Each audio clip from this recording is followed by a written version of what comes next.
अभी अभी मुझे ये खबर सुनाई सबा ने, मेरी याद में जो चांद निकला था वो आफताब हो गया।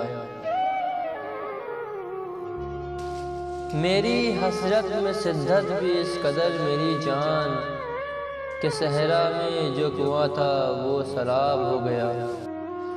उस नाजुक कली की ख्वाहिश थी कि कुछ दिन और जिए, जिंदगी मिली भर भर के उससे चेहरा गुलाब हो गया। मैं मुशरिक था तो मेरी बैत परस्ती पे सरजन से करते, मुझे अंदर से इतना जलाया तुमने कि चेहरा महताब हो गया। वो ख्वाहिश चमन में रहने की मेरी जिंदगी से ही मिट गई, जब बुलबुल उड़ गए सारे और बागवान उकाब हो गया।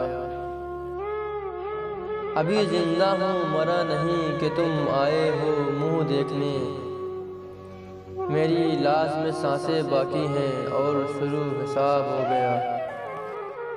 कुछ वक्त दो तुम यादों को या भूल कर आगे बढ़ो, आबिद को गम से निकाल दो कि अब गम बेहिसाब हो गया।